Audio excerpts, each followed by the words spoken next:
Cerita si Pohon.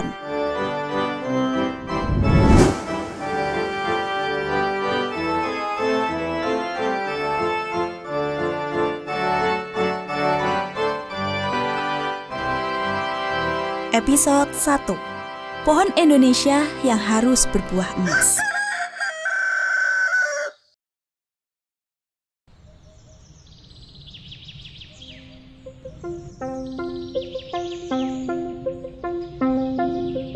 Di sebuah desa yang jauh dari hiruk-pikuk kota, berdirilah sebuah pohon keramat yang katanya sangat istimewa.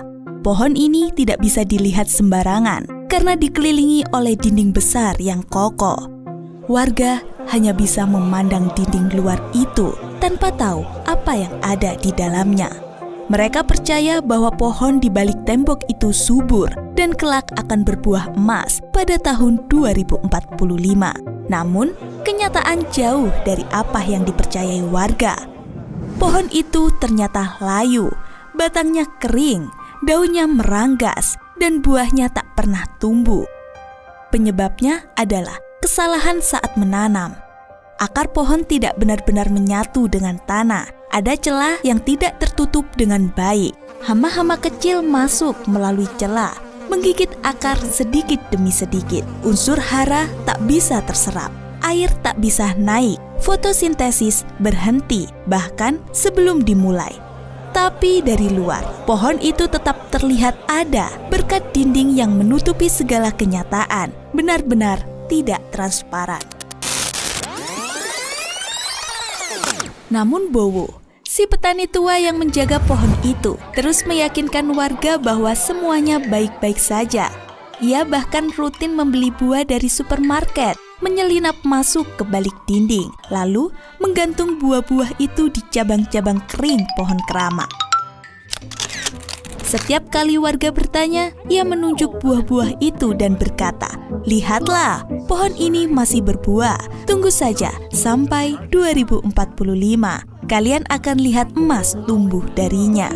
Warga pun percaya karena mereka tidak bisa melihat langsung. Mereka hanya bisa mendengar dari Bowo, si penjaga pohon dan sang pembual.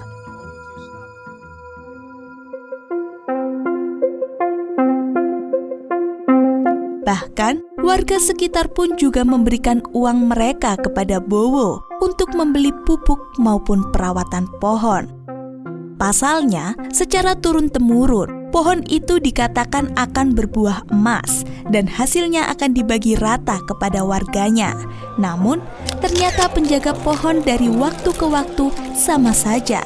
Mereka sama-sama membual. Bahkan, penjaga sebelum Bowo justru membeli buah di supermarket dalam jumlah sangat banyak untuk dinikmati sendiri bersama dengan pejabat sekitar. Alhasil, bukan hanya uang warga yang raib, tapi utang pun membengkak.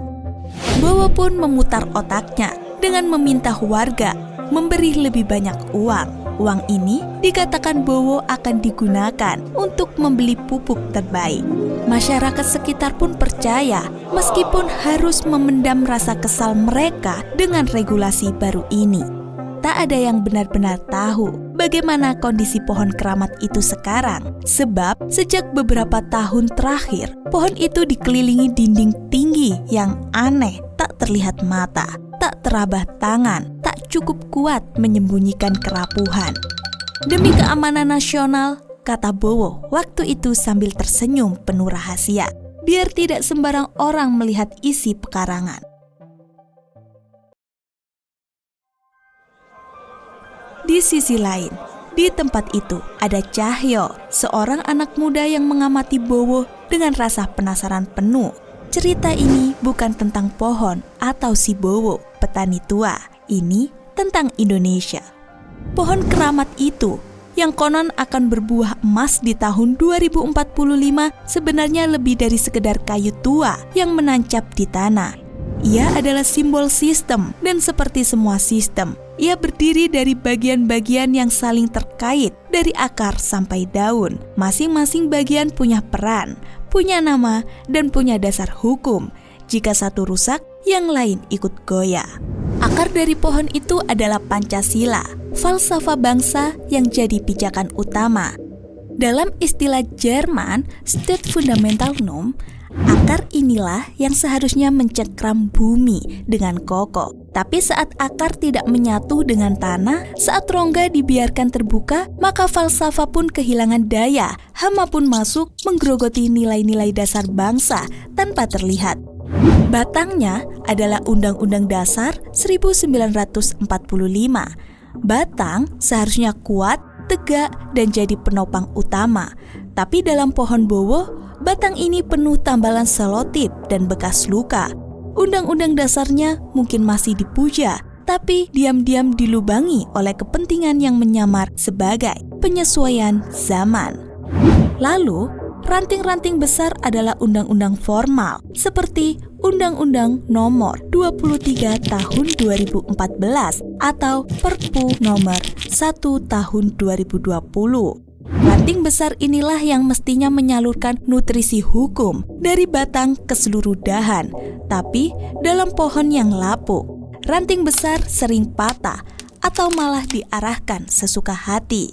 Ranting kecil itu peraturan pemerintah. Misalnya, Peraturan Pemerintah Nomor 71 Tahun 2010.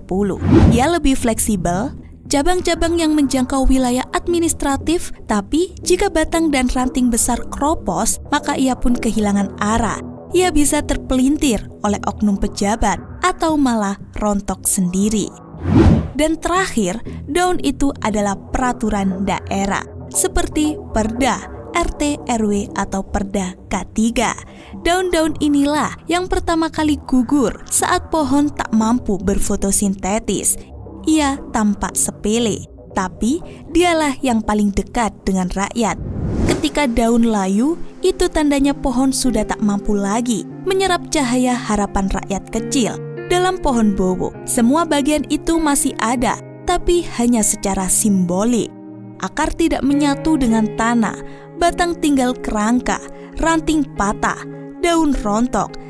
Tapi tiap hari bowo tetap berkata, 2045 pasti emas.